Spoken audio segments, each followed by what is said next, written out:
2020년 부활주일입니다. 영상 예배로 하나님께 드리겠습니다. 다 같이 자리에서 일어나셔서 임내성 찬양 드리겠습니다.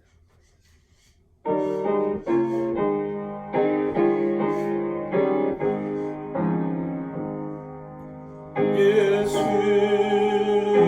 왕이여 이곳에 오셔서 우리가 함께 드리는 영광을 받아주소서. 우리는 주님의 백성, 주님은 우리 왕이라. 왕이신 예수님 오셔서 좌정하사 다스리소서. 하나님은 영이시니 예배하는 자가 신령과 진정으로 예배할지니라.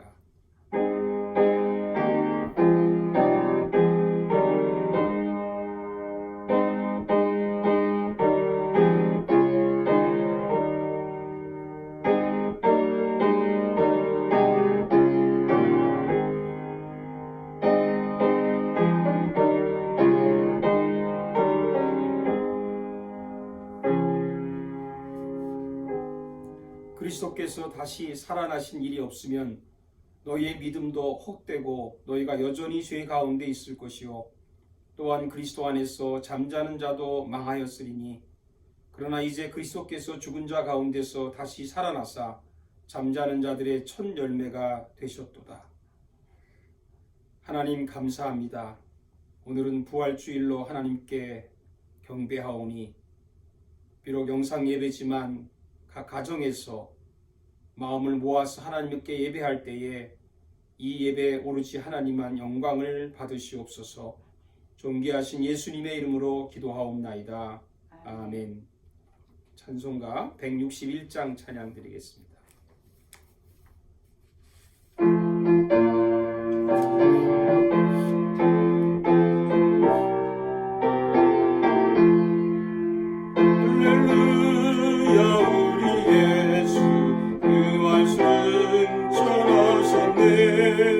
세상 사람 찬양하니 천사와 나파도다. 그 주 예수 알아서 사망 권세 이겼네. 그 주 예수 알아서 사망 권세 이겼네. 할렐루야. 우리 예수 왕의 왕이 되시고 우리들의 중보 되신 성령 증거하시네. 그 주 예수를 알아서 좋은 열매 되셨네. 그 주 예수를 알아서 좋은 열매 되셨네. 할렐루야. 우리 예수 은과 티가 없도다. 무덤 속에 있는 죄인 주가 일으키시네. 그 주 예수 알아서 영광 주로 오시네. 그 주 예수 알아서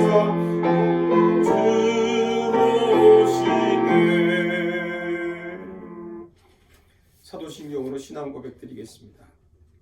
다 같이 한 목소리로 신앙 고백 드리겠습니다.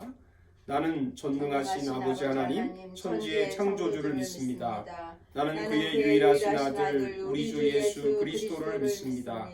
그는 성령으로 잉태되어 동정녀 마리아에게서 나시고 본디오 빌라도에게 고난을 받아 십자가에 못 박혀 죽으시고 장사된 지 사흘 만에 죽은 자 가운데서 다시 살아나셨으며 하늘에 오르시어 전능하신 아버지 하나님 우편에 앉아 계시다가 거기로부터 살아있는 자와 죽은 자를 심판하러 오십니다.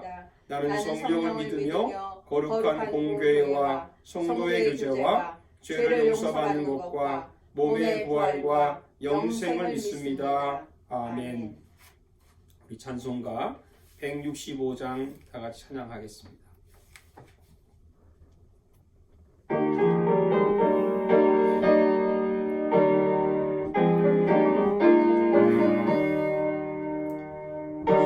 주님께 영광 다시 사신 주 사망 권세 모두 이기시네 이 옷 입은 천사 돌을 옮겼고 누우셨던 곳은 비어 있었네 주님께 영광 다시 사신 주 사망 권세 모두 이기시네 부활의 주님 나타나시사 두려움과 의심 물리치셨네 주의 교회 기뻐 찬송하여라 다시 사신 주님 죽음 이겼네 주님께 영광 다시 사신 주 사망 권세 모두 이기시었네 생명의 임금 영광의 주님 주님 없는 삶은 헛될 뿐이라 주의 사랑으로 세상 이기고 요단 건너 본향 가게 하소서 주님께 영광 다시 사신 주 사망 권세 모두 이기시었네. 오늘 주신 하나님 말씀 같이 보겠습니다. 고린도 전서 15장 1절에서 11절까지입니다. 신약성경 고린도 전서 15장 1절에서 11절 제가 말씀 봉독할 때 여러분도 마음을 여시고 하나님의 음성을 들으시기 바랍니다. 형제들아 내가 너에게 전한 복음을 너희에게 알게 하노니 이는 너희가 받은 것이요 또 그 가운데 선 것이라 너희가 만일 내가 전한 그 말을 굳게 지키고 헛되이 믿지 아니하였으면 그로 말미암아 구원을 받으리라. 내가 받은 것을 먼저 너희에게 전하였노니 이는 성경대로 그리스도께서 우리 죄를 위하여 죽으시고 장사 지낸 바 되었다가 성경대로 사흘 만에 다시 살아나사 게바에게 보이시고 후에 12 제자에게와 그 외에 500여 형제에게 일시에 보이셨나니 그 중에 지금까지 대다수는 살아있고 어떤 사람은 잠들었으며 그 후에 야고보에게 보이셨으며 그 후에 모든 사도에게와 맨 나중에 만삭되지 못하여 난 자 같은 내게도 보이셨느니라. 나는 사도 중에 가장 작은 자라 나는 하나님의 교회를 박해하였으므로 사도라 칭함받기를 감당치 못할 자니라. 그러나 내가 나된 것은 하나님의 은혜로 된 것이니 내게 주신 그의 은혜가 헛되지 아니하여 내가 모든 사도보다 더 많이 수고하였으나 내가 한 것이 아니요 오직 나와 함께 하신 하나님의 은혜로라. 그러므로 나나 그들이나 이같이 전파하매 너희도 이같이 믿었느니라. 아멘. 오늘은 부활 주일입니다. 내 삶을 통째로 바꾸시는 분 예수님이라는 제목으로 말씀을 같이 나누겠습니다.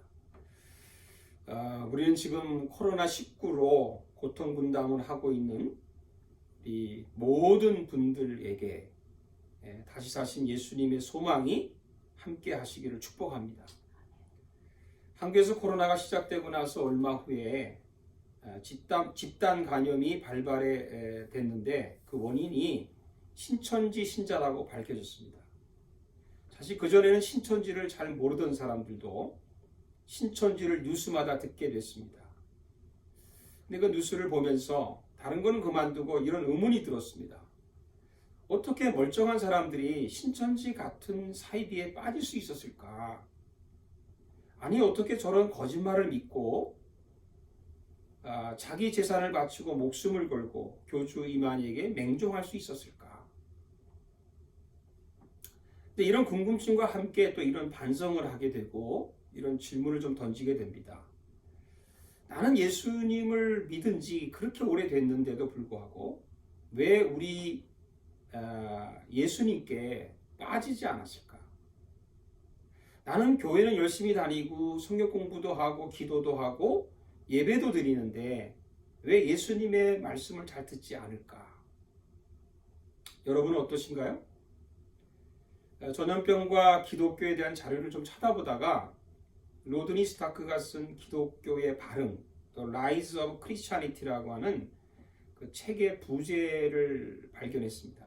그 부제가 이런 글입니다. 세상의 이목을 받지 못한 소외된 군중 사이에서 일어난 기독교 신앙이 어떻게 몇 세기 만에 서구 사회를 지배하게 되었을까? 다시 말하면 어떻게 소수의 기독교인들이 갑자기 부흥할 수 있었을까? 이렇게 말할 수 있습니다. 어떻게 소수의 기독교인들이 갑자기 부흥할 수 있을까? 간단하게 말하면 전염병이 일어나서 수많은 사람들이 죽어갈 때 대부분의 사람들은 살기 위해서 도망을 쳤지만 기독교인들은 비록 소수지만 감염을 무릅쓰고 환자들을 돌보다가 죽기도 하고 끝까지 함께 했다는 겁니다. 그러니까 사람들이 자기 눈으로 크리스천들의 사랑을 본 겁니다. 어떻게 사람들을 사랑하고 있는지. 그 무슨 사랑이었을까요? 무엇이 그들에게 목숨을 걸고 환자를 돌볼 수 있는 힘을 주었을까요? 그건 바로 예수 그리스도 십자가의 사랑입니다. 예수님이 하신 대로 한 겁니다. 믿음이란 예수님이 하신 대로 하는 거죠. 여기에 하나 더 있습니다. 그것은 예수님의 부활입니다. 죽음을 두려워하지 않는 담대함은 죽음에서 다시 사신 예수님을 믿기 때문이죠. 예수님의 부활이 그들의 삶을 통째로 바꾼 겁니다. 그들만이 아닙니다. 고린도 전서를 쓴 바울의 삶도 통째로 바꿨습니다. 바울만이 아닙니다. 부활하신 예수님이 저와 여러분의 삶도 통째로 바꾸십니다. 지금 세상의 나의 삶을 통째로 바꿀 만한 것이 무엇이 있을까요? 내가 정말 목숨을 걸 만한 일이 무엇이 있을까요? 예수님이 다시 살아났다고 하는 이 사실만이 나를 변화시킨다는 것을 우리가 꼭 기억해야 될 줄로 믿습니다. 그럼 좀 더 구체적으로 어떻게 바울의 삶이 통째로 바뀌었을까? 어떻게 바울이 그의 삶을 예수님께 드릴 수 있었을까? 고린도전서는 바울이 주후 약 55년경에 에베소에서 썼다고 그렇게 말합니다. 기록 시기가 중요한 것은 예수님이 주 한 30년쯤에 십자가에 죽으셨다고 한다면 고린도전서는 예수님이 돌아가신 후에 한 20에서 30년 후에 쓰여진 겁니다. 그러니까 그 당시에 무덤을 깨뜨리시고 다시 살아나신 예수님을 직접 눈으로 목격한 사람들이 살아있는 그런 때입니다. 바울이 지금 그것을 증거하고 있는 거예요. 목격자의 리스트는 이렇습니다. 게바, 우리가 알고 있는 베드로죠. 12제자들, 500의 형제들, 몇 명은 죽었고 대부분은 살아있습니다. 야고보, 사도들, 그리고 바울 자신이죠. 그럼 이 리스트가 무슨 의미를 가질까요? 만약에 예수님이 어떤 부활을 의심하는 사람들이 있지 않겠습니까? 아니 어떻게 사람이 부활할 수 있어? 아마도 환영을 본 걸 거야. 우리를 속이려고 거짓말하는 걸 거야. 뭐 이런 등등의 반론을 할 때 확실한 대답을 주는 거예요. 어떤 대답입니까? 너희들이 의심되면 목격자들을 만나보세요. 의심되면 지금 불러서 직접 그 사람들의 간증을 들어보세요. 만약에 바울인 그 자신이 의심이 되면 그냥 평신도 보통 사람 중에서 수백 명이 있으니까 그들 중에 누구든지 증인으로 있어서 그들을 불러가지고 그들에게 들어보시면 분명하게 여러분이 알 수가 있습니다. 그런 내용이죠. 재판은 증인 또는 증거가 아주 중요하죠. 죽음에서 다시 살아나신 예수님을 자기의 두 눈으로 목격한 사람들이 이렇게 많으니까 의심해도 소용이 없다는 말이죠. 아니, 의심하지 말고 믿어도 된다는 말이죠. 복음이 뭔가요? 예수 그리스도의 죽음과 부활을 믿는 겁니다. 바울은 복음을 믿고 이 복음을 믿고 그의 삶이 통째로 변했습니다. 보세요. 1절에 형제들아 내가 너에게 전한 복음을 너에게 알게 하노니 이는 너희가 받은 것이요 또 그 가운데 선 것이라. 2절에 너희가 만일 내가 전한 그 말을 굳게 지키고 헛되이 믿지 아니하였으면 그로 말미암아 구원을 받으리라. 복음을 믿으면 구원을 받습니다. 그리고 바울은 정말 복음이 어떤 것이 복음의 정의를 분명하게 말합니다. 3절에 내가 받은 것을 너희에게 먼저 전하였노니 이는 성경대로 그리스도께서 우리 죄를 위하여 죽으시고 4절 장사 지낸 바 되셨다가 성경대로 사흘 만에 다시 살아나사. 이 두 구절에 반복되는 것이 뭐 있는데 그것이 바로 성경대로 according to the scriptures. 성경대로 죽으시고 성경대로 살아나신 것. 예수님이 십자가에 죽으시고 다시 살아나는 것을 믿는 것이 복음입니다. 우리 멋대로 믿으면 안 돼요. 성경대로 믿어야 합니다. 복음의 핵심이 뭡니까? 그것은 예수님의 죽음과 부활입니다. 만일 그 둘 중에 하나를 선택하라고 하면 예수님의 부활입니다. 예수님이 물론 병자를 고치셨고 귀신을 쫓아내셨고 은혜로운 말씀을 얼마나 많이 하셨어요. 그러나 그렇게 하다가 만약에 그냥 죽었다고 한다면 사실 아무것도 아닙니다. 지금도 많은 사람들이 훌륭하다고 하는 분들이 병자를 고칠 수도 있고 귀신을 쫓아낼 수도 있고 은혜로운 말씀을 전할 수 있어요. 지금도 많이 있습니다. 그냥 죽으면 아무것도 아닌 거예요. 그런데 예수님은 다시 살아났다는 거죠. 고린도서 15장 17절에 그리스도께서 다시 살아나신 일이 없으면 너희의 믿음이 헛되다. 이 말은 무슨 말입니까? 예수님이 다시 살아나지 않았다면 우리가 목숨을 걸고 믿을 만한 이유가 없다는 거예요. 그냥 기독교가 일반 종교하고 다르지 않다는 거예요. 그냥 한 분의 훌륭한 성자를 그냥 배우고 그분을 닮기를 원하다가 그냥 죽는 거예요. 기독교와 일반 종교가 다른 게 뭡니까? 그냥 일반 종교는 훌륭한 성자가 있는 거예요. 그렇게 살다가 그분이 우리에게 영향을 미치고 많은 사람이 그를 따를 수도 있겠지만 그러고서 죽은 거예요. 그러나 기독교의 예수님은 다르죠. 그분은 물론 훌륭한 면도 있지만 그보다 중요한 것은 다시 살아났다는 것입니다.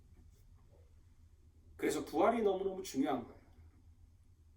크리스천은 뭐가 다른가요? 죽음을 두려워하지 않습니다. 목숨을 걸고 믿음을 지킵니다. 내 삶을 들여도 아깝지 않습니다. 크리스천들이 박해를 이렇게 받을 때 박해를 했던 그 불신자들이 이렇게 물었습니다. 도대체 왜 기독교인들은 이 죽음을 두려워하지 않느냐고. 왜 기독교인들은 죽는 죽음 앞에서도 이렇게 기뻐하고 감사하고 찬양을 하느냐고. 도대체 이해할 수가 없다고. 그때 어떤 분이 그런 얘기를 했습니다. 저 사람들은 부활을 믿는다네. 우리는 복음을 믿습니다. 우리는 예수 그리스도의 부활을 믿습니다. 죽어도 살고 살아서 믿는 자는 영원히 죽지 않는 것을, 그 예수님의 말씀을 우리는 믿습니다. 부활을 믿는 크리스천들이 어떻게 바뀔까? 바울을 통해서 좀 얘기를 드리면서 정말 부활을 통해서 바뀌어진 구체적인 삶을 좀 잠깐 나누려고 합니다. 당대 엘리트라고 하는 바울이죠. 이 바울이 부활하신 예수를 만나고 나서 그의 삶이 통째로 바뀌었는데 제일 먼저 바뀐 것이 겸손해졌다는 거예요. 겸손. 우리가 잘 아는 말씀이죠. 8절에 보면 맨 나중에 만삭되지 못하여 난 자 같은 내게도 보이셨느니라. 9절에는 나는 사도 중에 가장 작은 자라. 단순히 겸손이라는 게 도덕적인 것을 말하는 게 아닙니다. 바울은 자존심이 강한 사람이고 남에게 지지 않는 성격을 가졌어요. 가문도 좋고 학력도 좋고 실력도 있는 그 스펙을 갖춘 사람이죠.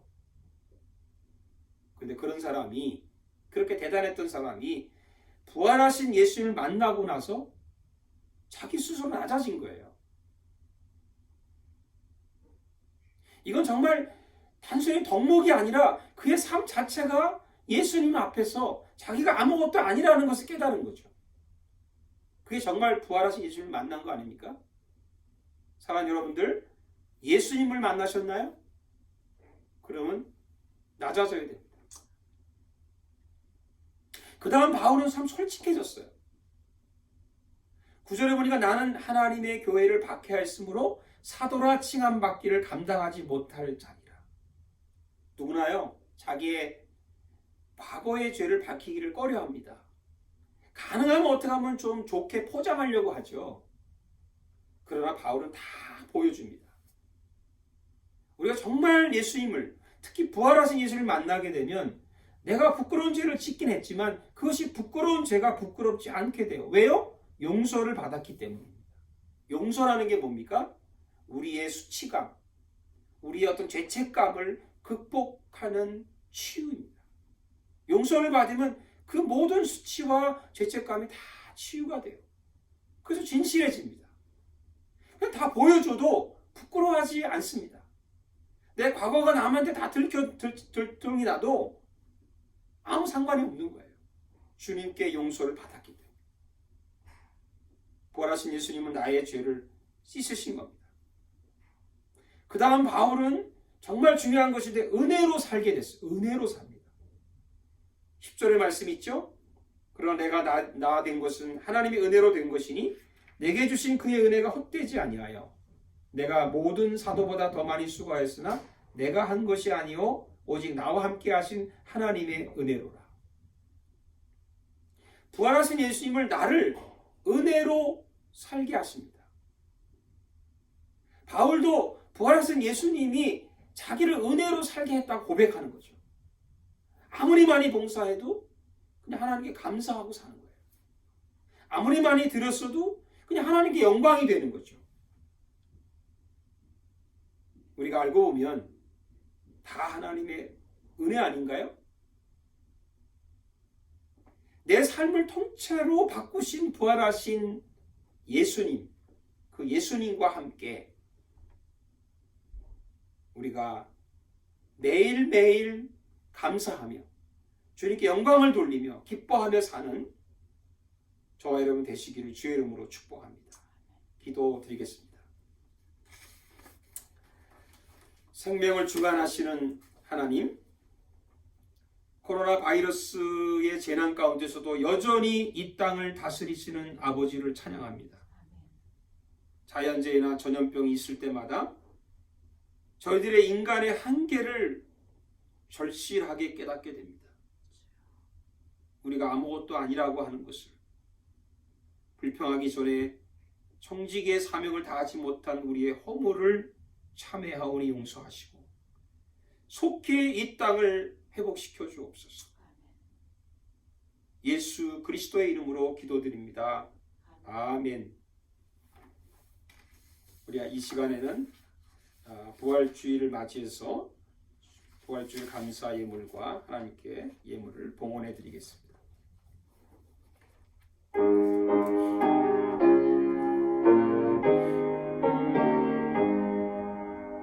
주님과 생명 되신 주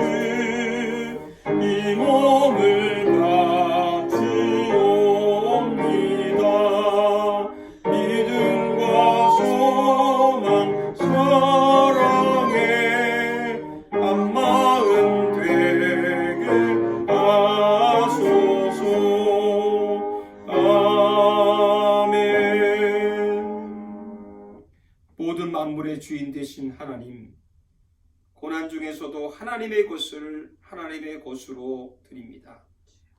코로나 바이러스로 인해 재정적인 고통과 육체적인 고통과 심적인 고통을 당하고 있는 분들을 어루만져 주시고 그들을 치유하여 주시고 이런 어려운 가운데서 새로운 소망으로 살게 해 주옵소서. 고난 가운데 기쁨과 평안의 기적을 체험하게 해 주옵소서. 예수 그리스도의 이름으로 축복하고 기도하옵나이다. 아멘. 교회 앞에 몇 가지 소식을 드리겠습니다. 여러분도 아시는 것처럼 지금 현재 코로나19로 인해서 많은 분들이 어려움을 겪고 있는데 이 기간이 계속 길어지고 있습니다. 캐나다도 지금 2만이 넘는 사람들이 지금 현재 확진자로 되어져 있고 500명이 넘는 사람들이 지금 사망을 한 가운데 있습니다. 한국보다 더 심한 그런 상태로 계속되고 있는 것을 보면서 우리가 기도하지 않을 수 없습니다. 부활주의를 우리가 교회에서 드리기를 소망했지만 그러나 좀 더 길어지는 이런 기간 동안에 우리가 서로 캐나다를 위해서 기도하고 한국을 위해서도 기도하고 특별히 우리가 정말 회개하는 마음으로 주님께 간구하는 그런 기간이 되시기를 바라고 각 가정들 위해서 어려운 분들 위해서 기도하고 심지어 영상 예배를 드리는 분도 물론 있지만 못 드리는 분도 있습니다. 신앙생활을 어떻게 하시는지 어떻게 지내시는지 궁금할 때도 참 많고 염려가 됩니다. 여러분이 한 분 한 분 위해서 기도해 주시길 바라고 저도 매일 우리 가정에서 밤 9시에 우리 같이 예배를 드리면서 기도하면서 여러분들을 위해서 기도하고 또 우리 국가와 세계를 위해서 기도하고 있습니다. 여러분도 잊지 않고 꼭 기도하는 그런 시간들을 가지시길 바라고 어떤 전염 방지를 위해서 손청결제를 잘 쓰시고 마스크 쓰는 일도 여러분들이 늘 기억해 주시길 바랍니다. 이번 주부터는 지난 한 주간 동안은 내일까지 해서 그 고난주간 새벽 영상을 보내드렸는데 부활주 지나고 월요일부터는 뭐 계속 보내기는 좀 어려울 것 같고요. 수요 영상, 수요일 날 중간에 한번 영상 기도회를 보내드리면 어떻겠나 이렇게 생각하고 있습니다. 원하시는 분들도 있고 혹시라도 뭐 그것이 부담되는 분이 있으면 말씀해 주시고 어쨌든 같이 이렇게 만나지 못해도 영상으로나마 만나서 같이 영적 교제가 계속 되어졌으면 좋겠습니다. 소식도 전해 주시고 같이 이렇게 교제해 주시기 바라고 여러분들 건강하도록 함께 하시기를 간절히 바랍니다. 우리 다 같이 자리에서 일어나셔서 축복성 같이 드리겠습니다.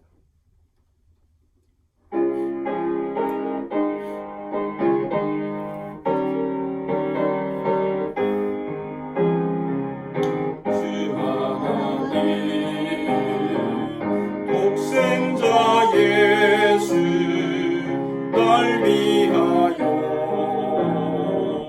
오시었네. 내 모든 죄 다 사하시고 죽음에서 부활하신 나의 구세주 살아계신 주